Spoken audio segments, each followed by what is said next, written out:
Boa tarde. Hoje o meu grupo vai falar sobre o tema Protocolos de Rede Industrial Fieldbus e os membros do grupo é Bernardo Batista, Daniel Meneguzzi, Lavínia Salum e Luan Abreu. Para começar falando de Fieldbus, vou começar a dar uma introdução a esse tema. Fieldbus é um sistema de comunicação digital bidirecional que vai permitir ali a interligação em rede de múltiplos instrumentos que vão estar ali no campo e que vão estar realizando ali funções de controle e monitoramento de processos e de estações de operação através de softwares supervisórios. Agora falando da Fieldbus Foundation, a Fieldbus Foundation ela se tornou parte da Field Common Group para promover e suportar a tecnologia no longo prazo. E os objetivos dessa fundação é aumentar a aceitação da tecnologia, dar suporte ao desenvolvimento das especificações padrões da tecnologia e facilitar o desenvolvimento de produtos interoperáveis e assim disponibilizando treinamentos para desenvolvedores e submetendo os dispositivos a rigorosos testes para certificação. Esses testes podem ser testes de conformidade e de interoperabilidade. Agora, sobre as características, a Fieldbus, o protocolo Fieldbus, ele vai ter a norma, vai ser regido pela norma IEC 61158, que vai padronizar ali os protocolos de redes de campo. As topologias do protocolo Fieldbus a árvore, anel, barramento, estrela e daisy chain. O nível de tensão do sinal ele vai de 750 a 1000 mV e a velocidade de transmissão utilizada nesse protocolo vai ser diferente, porque vão ser duas redes. Vai ser a rede H1 e HSE. Na rede H1, a velocidade da transmissão ela vai ser de 31,25 kB por segundo e na HSE vai ser de 10 MB por segundo ou 100 MB por segundo. O tipo de codificação vai ser o Manchester FISO-FOL e a alimentação, agora falando sobre a alimentação, cada equipamento na rede ele vai ser alimentado ali com no mínimo 9 volts e essa alimentação ela pode ser tanto externa quanto via barramento. Continuando a falar aqui das características, o comprimento máximo do segmento desse protocolo vai ser de 1.900 metros sem repetidor na rede H1 e 100 metros na rede HSE. Vai ser permitido ali o uso de até 4 repetidores, o que faz com que a extensão da rede ela alcance 9.500 metros. O número de equipamentos no barramento ele vai ser até 32, só que esse número pode variar de acordo com a classificação da área, o consumo de corrente nesses equipamentos, as distâncias envolvidas entre mestre e escravos e o tipo de cabo utilizado na instalação também. Agora falando sobre o modelo OSI ou ISO, comparado com o Fieldbus, o protocolo Foundation Fieldbus ele foi desenvolvido baseado no padrão ISO ou OSI. Podemos, em primeira análise, dividi-lo em nível físico, níveis de software e nível de usuário. Aqui eu vou ter uma representação desse modelo dividido em 7 camadas. Aqui eu vou ter as 7 camadas: a física, a ligação de dados, rede, transporte, seção, apresentação e aplicação. Agora, em relação à camada física, a rede H1 vai estar aqui junto com a rede HSE inserido na camada física, e aqui vai ter as especificações dessas duas redes aqui, tipos de redes aqui. Continuando a falar da camada física, o funcionamento da camada física da rede H1 vai funcionar da seguinte maneira. O instrumento que está transmitindo ali ele vai funcionar como uma fonte de corrente AC, alternada. No modelo AC, a fonte de alimentação DC é um curto-circuito. Sem a impedância da fonte, o sinal de corrente é curto-circuitado. E na frequência da rede, o capacitador ele é praticamente um curto-circuito e vai restar apenas as duas existentes em paralelo, equivalentes a 50 ohms. A corrente a ser gerada pelo instrumento transmissor vai passar ali pela resistência equivalente e isso vai acabar produzindo um sinal de tensão. Os instrumentos que estão em modo de recepção em alta impedância leem o sinal de tensão gerado e vai armazenar ali a mensagem. Aqui eu também tenho a representação da rede H1 do que eu acabei de falar. E agora falando sobre o terminador da rede H1, o terminador da rede H1 ele vai prevenir reflexões do sinal no barramento, evitando ali erros de comunicação, e ele também pode converter as mudanças de corrente produzidas por um instrumento transmissor em uma mudança de tensão. E essa mudança de tensão ela vai ser captada por todos os dispositivos da rede e dessa forma vai receber o sinal. Aqui eu vou ter a simbologia desse terminador.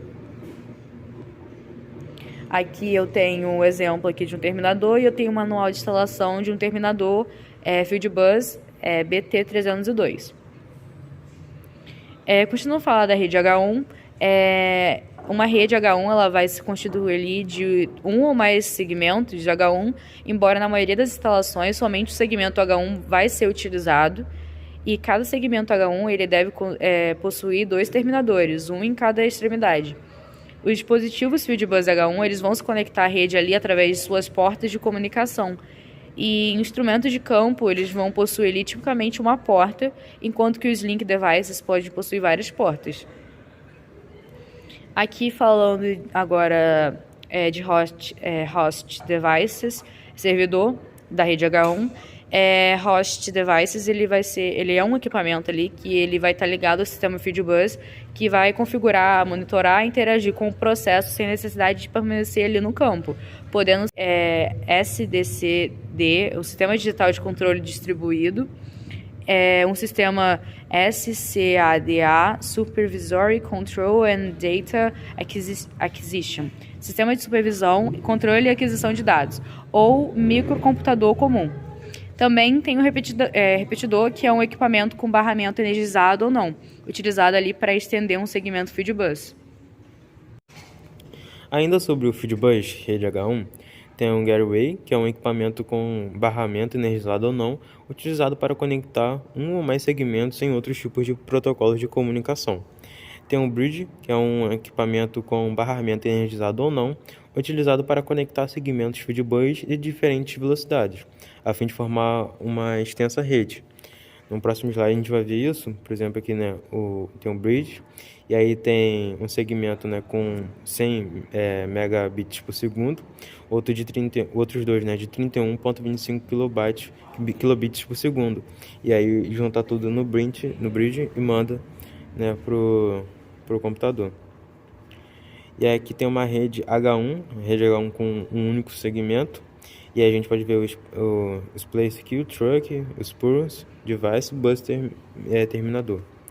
E aí o Truck é um cabo principal de rede e se constitui num trecho de maior comprimento.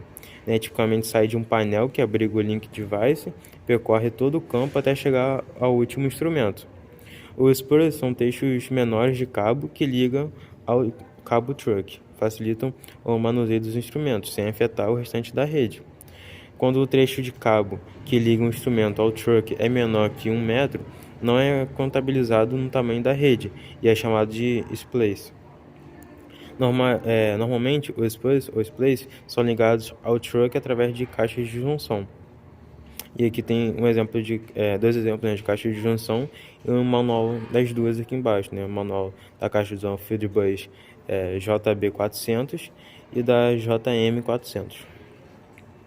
E aqui a gente tem a rede H1 com múltiplos segmentos em série, e o próximo a gente tem em paralelos. E em paralelos são comuns em aplicações de seguranças intrínsecas, onde barreiras de segurança com repetidores embutidos são frequentemente usados.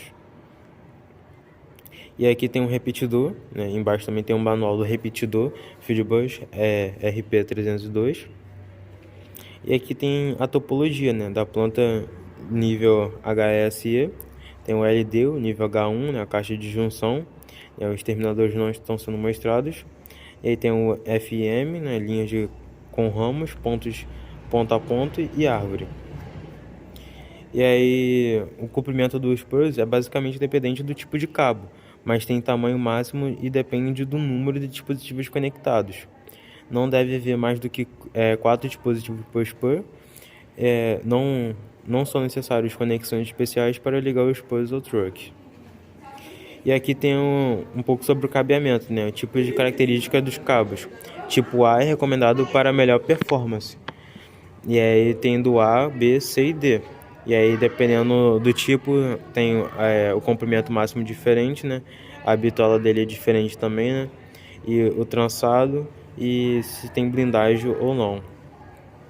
E aí no cabeamento tem primeiro o condutor, que está aí indicado, segundo isolação, 3 separador total não hidroscópico, 4 blindagem eletrostática total, 5 condutores de dreno total e 6 cobertura. E aí também tem um manual falando sobre cabo, instrumentação Fieldbus. E aí tem dispositivos de comprimento do ramo, dispositivos por ramo, comprimento máximo recomendado dos ramos. E aí também vai ter diferentes tipos, né? Dependendo do tamanho e mais coisas. E aí também sobre a blindagem, a Shield, né? O Spurs, como ele vai ser conectado diretamente no truck, a blindagem dos dois tem que ser a mesma, né? E a blindagem ela pode ser ligada ao terra de proteção. Bom, eu sou o Luan Abreu, né? Da turma de automação, e vou continuar aqui a apresentação, dar prosseguimento da apresentação aqui nos meus colegas. Então, dispositivos e comprimento de ramos, né? Dispositivo por ramo. Aí, número de derivações de 25 a 32, 1 metro, 1 metro, 1 metro, 1 metro, 1 metro, do instrumento 1 ao 4. Aí, da 19 a 24 derivações, 30 metros no primeiro instrumento, no segundo instrumento 1 metro, no terceiro 1 metro e no quarto. E por assim em diante. Aí vai ser 60, 30, 1, 1, 90, 30, 90, 60, 30, 1, 120, 90 e 60. E vocês percebem que tem um padrão. Sempre vai aumentando 30. Então, vou falar um pouco sobre a blindagem, né? A blindagem. Temos ali o shield, que é meio como se fosse um escudo. Tem o terra, que é uma ligação de proteção. Se ocorrer algum curto-circuito ou algo do tipo, vai para o terra, e do terra obviamente vai para a terra, e meio que protege o circuito. Aí tem a blindagem do trunk e do spur. Elas devem ser ligadas juntas, né? Aí aqui a gente tem as fontes de alimentações, né?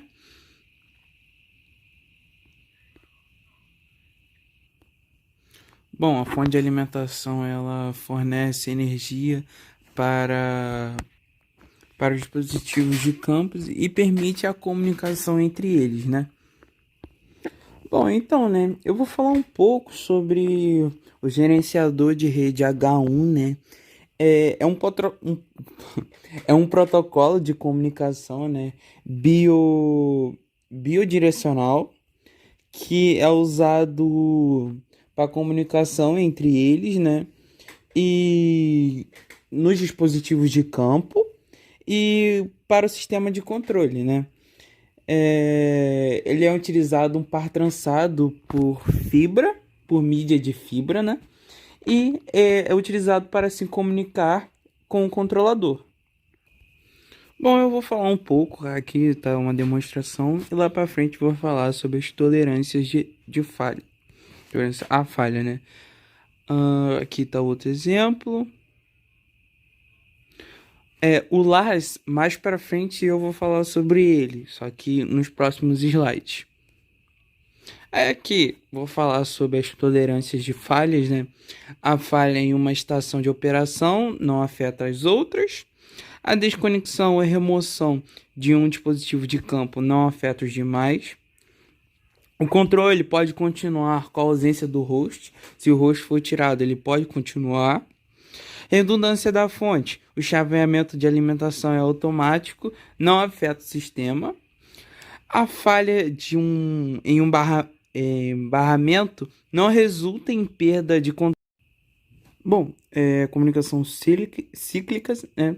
Com base de tempo, e- base de tempo precisa e periódica, né? Determinística, prevista pela configuração das estratégias de controle e links entre blocos funcionais, né?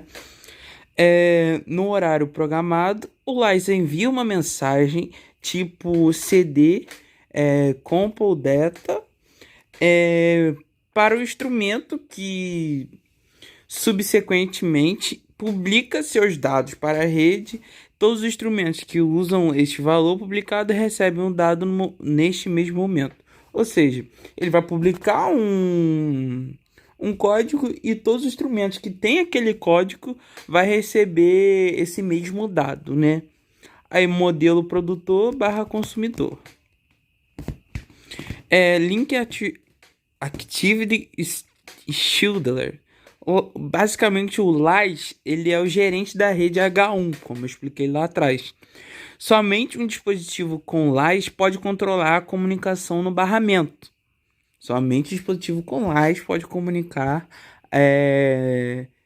controlar a comunicação de barramento. Hein? Um dispositivo pode transmitir dados somente quando é dado permissão pelo LAS. O LAS tem a lista de todos os dispositivos que precisam acessar o barramento. Então, basicamente, o LAS que manda em tudo na rede H1. Vou falar aqui um pouco como funciona o LAS. Bom, como funciona o LAS, né? É, e como ele é o gerente de tudo, então ele meio que vai mandar no sistema, né? Aí vamos lá, é meio que um ciclo, né? Há tempo para fazer alguma coisa antes do próximo CD? Se sim, ele vai enviar um PN, um TP ou, ou o PT. Aí vai lá, o CD, Compile Data, o PN, Probe Note, PR Device, o TD é Time Distribution e o PT é Pass Token. Aí vai lá e continua o ciclo. Aí, vamos lá. Há tempo para fazer alguma coisa antes do próximo CD? Não, não tem tempo. Aí espera até a hora de enviar o CD, enviar o IDLI, enquanto espera enviar CD, aí volta pro ciclo. Então é basicamente um ciclo. Aí o meu amigo Daniel vai dar continuação nessa explicação. Meu nome é Daniel e agora eu vou falar um pouquinho mais sobre as pilhas de comunicação do Fieldbus. Primeiro é a montagem do Live List, que é basicamente uma lista de endereço. Ela manda uma mensagem para o Probe Node, que é o PN, e ela é enviada periodicamente para cada endereço. E quando o endereço está sendo usado por um instrumento, esse responde ao Probe Node com uma mensagem do tipo Probe Response, que é o PR. O LAS ele adiciona ou mantém o instrumento na live list baseado nas respostas do tipo PR, recebida de cada endereço. E o sincronismo do tempo é basicamente os relógios do instrumento da rede são periodicamente sincronizados pelo LAS, através de uma mensagem do tipo Time Distribution. Agora falando sobre uma transferência programada cíclica, que basicamente uma transferência cíclica um período cíclico é onde são publicadas as informações de controle. E agora indo para a cíclica, ela é basicamente onde são publicadas as informações de não controle, como por exemplo dados de monitoração ou atuações vindas de software supervisório. Agora falando sobre a camada de usuário do Fieldbus, ele fornece blocos de funções padrões e definições consistentes dos dados para a distribuição integrada das funções nos novos dispositivos de campo de diferentes fornecedores. Fornece programação de execuções de blocos de função e fornece um device description que permite ao host operar com dispositivos sem programação customizada.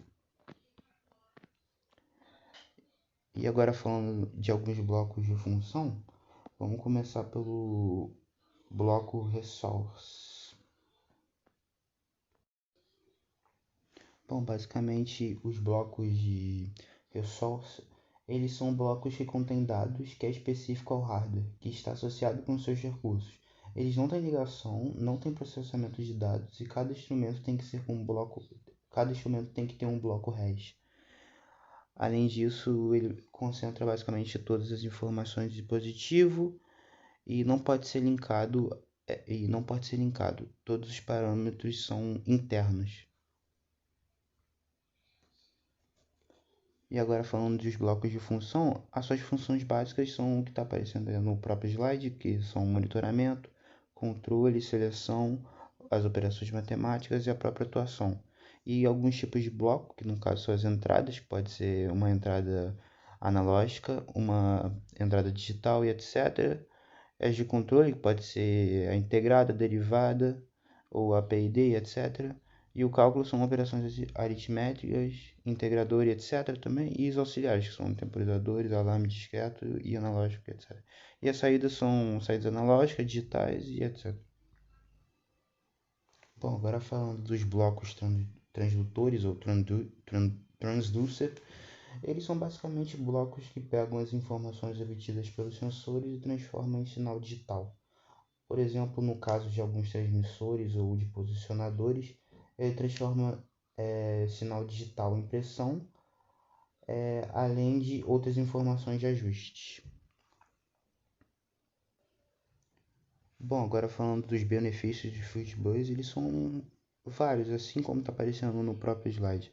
Basicamente é uma redução de cabeamento devido ao uso de redes de campo, a redução de fontes de alimentação, reduções de cartões de controle, redução de cartões de entrada e saída, redução de acessório, redução de espaço gasto pelo sistema no ambiente da sala de controle e nas salas auxiliares, acompanhamento online do estado dos instrumentos através do acesso aos seus parâmetros.